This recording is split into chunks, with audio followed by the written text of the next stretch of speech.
Oh, hi. I like microphones. Hi, everyone. Thank you guys so much for coming. This is an amazing turnout. We're all very touched. Hey, Mills High School, how's it going? Yeah, they are. I grew up in Millbrae, just down the road, and so for those of you that are here, you missed Mr. Compton, who was the 8th grade algebra teacher at Taylor Middle School, who came and had me sign books, which was a total blast from the past. I'm Gretchen McNeil. I am the author of Possess, which came out last year, and 10, which came out on Tuesday, which is sort of crazy. 10 is an homage to two of my favorite authors, Agatha Christie and Christopher Pike. It's about 10 teens trapped on an island with a serial killer. Just a little light reading for your afternoon. And it's loosely based on Agatha Christie's And Then There Were None, but with a very Christopher Pike vibe and setting in that sort of horrible teens killing teens kind of way that he mastered so well. Christopher Pike actually blurbed my book, and which is completely and utterly insane because he's like J.D. Salinger. He's like a mythical man who lives in Santa Barbara. No one's seen him in 20 years, and he just writes these YA novels and churns them out. And I have a great story about getting the blurb from him. My editor had told me they were going to go after him, and he doesn't blurb books, and I was like, okay, good luck with that. And my boyfriend and I were out at the movies one night, and we came back to the apartment. I live in Los Angeles, and I was just checking my email on my phone, and an email comes from an AOL address that was literally like C. Pike and a couple of numbers at AOL, because who the hell has AOL email addresses anymore? Like, no one. My mother. There, and you. Okay, fantastic. and I'm like, C. Pike, like, oh, it's, and it was through my website, which sort of comes in like a weird, like, web form. And I start reading it, and it's like, Kristen, my editor, sent me the book, and I read it, and I loved it, and I would love to give a blurb. And my brain is very, very slowly processing who this email is from and what it means. And then I start to cry because it's Christopher Pike emailing me. And my boyfriend's like, what's wrong? And I said, Christopher Pike emailed me, and he looks at me and he says, why is the captain of the Enterprise emailing you? And I had no idea what the hell he was talking about, and he had no idea what the hell I was talking about. And we had a laugh about that. But Christopher Pike actually called me on Tuesday, which was the day that 10 came out. I work a day job, and he asked for my phone number and called me while I was at work. So I'm sitting at my desk doing payroll for my day job, and I'm talking to Christopher Pike on the phone, who sounds a lot like Wallace Shawn from Princess Bride. Very confusing. And we're just talking about books and careers and how the industry has changed from when he was first publishing, you know, straight to mass market paperback in the late 80s and early 90s. And it was the most surreal experience of my entire life. Because it was like having your teen hero call you as a colleague. And I think to me that is what publishing can do, because 5 years ago I had never written anything, and now I have 2 books out, and someone that I looked up to as an inspiration called me on the phone to congratulate me for my book debut. So 10 is a quick read. It's a scary read. Don't read it at night if things that go bump in the dark scare you, and I hope you guys enjoy it. My name's Jess, and I released my first book, Embrace, in the US. It came out in March, and Entice has just come out over the last month and last few weeks, and it's been a really, really exciting time for me. It's been a little bit kind of mind-blowing as well, because like Gretchen, I kind of came into writing a little bit out of nowhere. I was working sort of solidly after I finished school, and it wasn't until I moved back to Australia with my family and was having my second daughter that I found myself, I'd sold my business, and I found myself not working for the first time in my life, and I was just reading heaps all the time, partly probably to escape, and also partly to because I was discovering this amazing passion, especially for young adult stories. And so, it sounds a little bit kind of crazy, but one day I just finished a book, and instead of opening another one, I sat at my kitchen bar and I opened my laptop and I started writing a story. And it started with 2 names, which were Violet and Lincoln, and that day my life changed. And I think, people sort of say sometimes life kind of comes up and gives you a great big sort of, well, in Australia we would say belt across the head, like, but there's probably a better way of saying it. But it totally knocked me, and I'm so grateful for that. So I was really lucky. When I wrote Embrace, it sort of snuck up on me. So I never really realised I was writing a book until I had a first draft, and then I realised I was going to do anything and everything I could to make it happen. So I was really lucky to get an agent in Australia, and a couple of weeks after she took me on, I had my first 3-book deal with Hachette in Australia. And from there, things have just, continued to grow, and it's been a great story with Germany, and then the UK and the US and Brazil and Turkey coming on board as well. And so, and most recently, as just announced this week, is that the CW have optioned the books for a potential new television series, which is really exciting.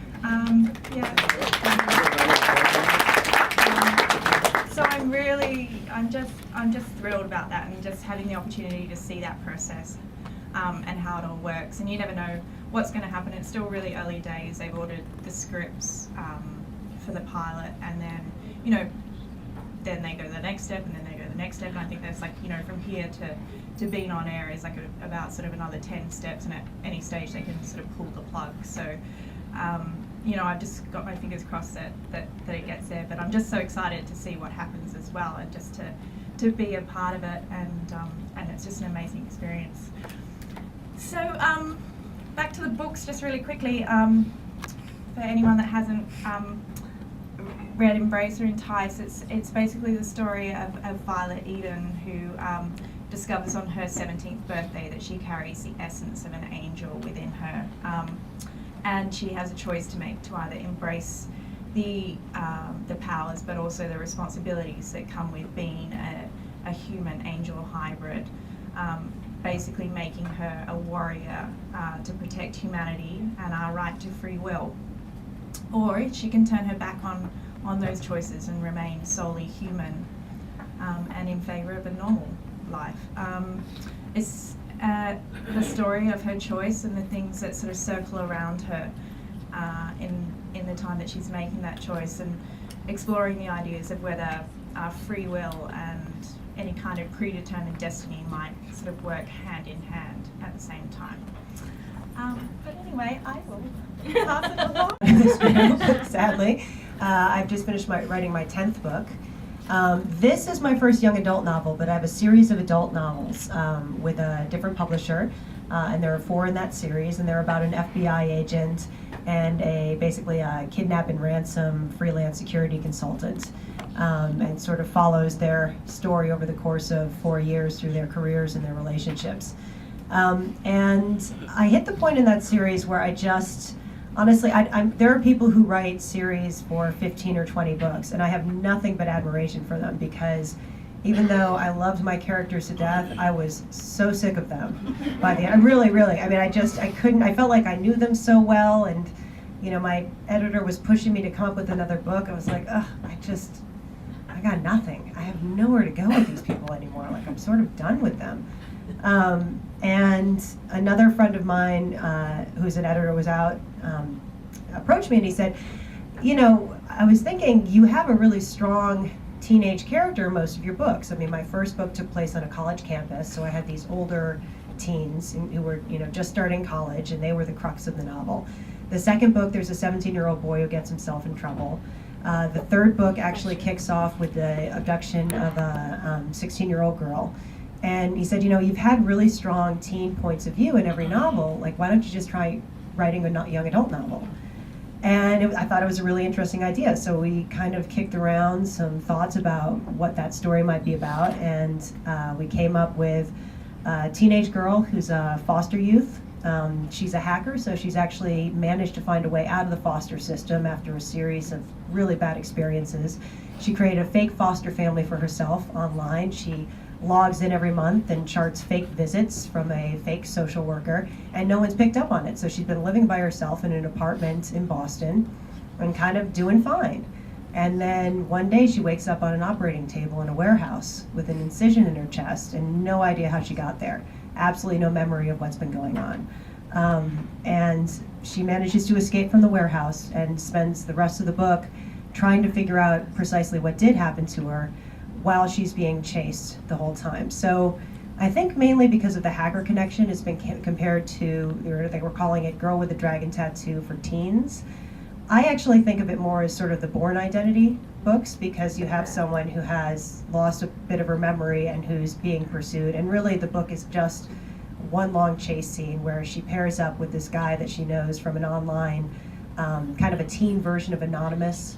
And the two of them together are trying to figure out what's been happening and how she ended up there and what they did to her, while at the same time being chased by a whole slew of bad guys. So it was interesting to make the shift from adult to young adult novels. I still write both. And I actually have some good news. I just found out that Entertainment Weekly reviewed the book in this week's issue, which is exciting. And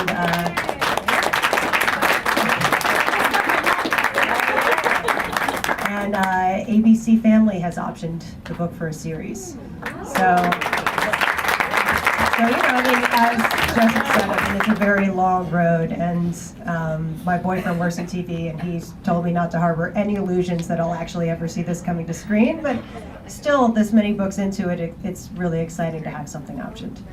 Well, Gretchen, just out of curiosity, now that you've got Possessing 10 out, anything else Yes. in the future? Are you mongering?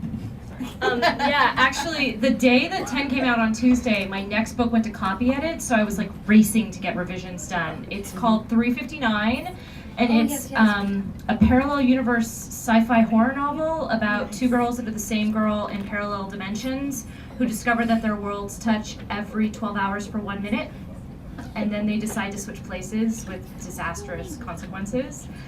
And then after that, my next series just sold like a month ago, and it's a 2-book series also for Balzer and Bray, called the Don't Get Mad series, and the first book is called Get Even, and the second book is called Get Dirty, and they're about 4 girls at a Catholic high school who are totally right. That title is changing. I am not going to get away with that. But there are 4 very different girls. You have the student leader jock, you have the super smart girl, you have the star of the drama program, and you have the sort of punk outsider, and they don't get along and they don't socialize together, but they have secretly formed a society where they avenge wrongs done to classmates by bullies and mean girls and teachers that aren't very nice secretly. And it all goes really well until one of their targets turns up dead. And suddenly they're implicated in the murder, the secrets that they've kept from the world and from each other start to boil to the surface, and everything starts to fall apart. So that'll be 2014 and 2015. That's amazing. Does anyone else have any questions? Yeah. So everyone can hear. What's on your nightstand right now? Good one. 10 by Gretchen McNeil. Exactly. I have these 2 books. I actually just finished reading Gone Girl, because Gillian and I have the same agent, and so I had the arc sitting on my desk for a long time, and I finally got to it.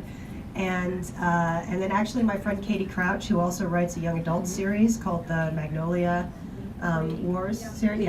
Yeah, they're great books. But I have her next adult novel that she's having me beta read for her.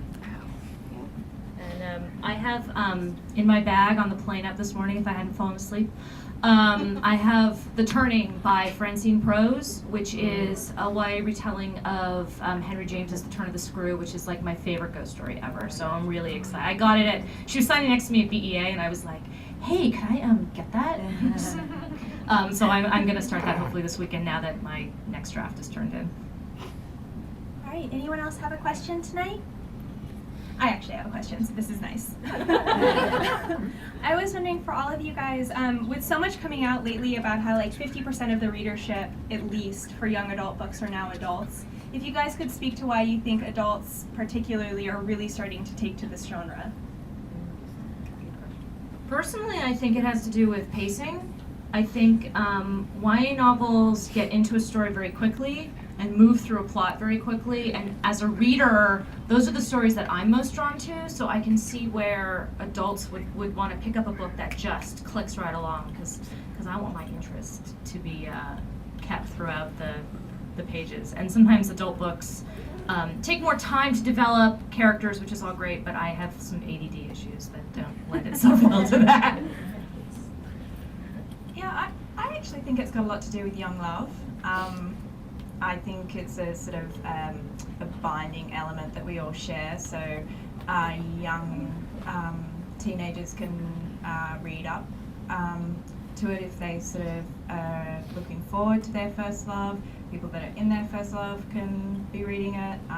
And as we're older, we can reminisce on those moments as well. So I think it's quite a binding thing, and we can look on what the characters choose and how they respond to things, and we can either relate or have opinions on it. So I think that's part of it, and I think that similarly is just that whole coming of age thread that we can all relate to, and seeing those sort of big decisions happen for the first time. So that's fine.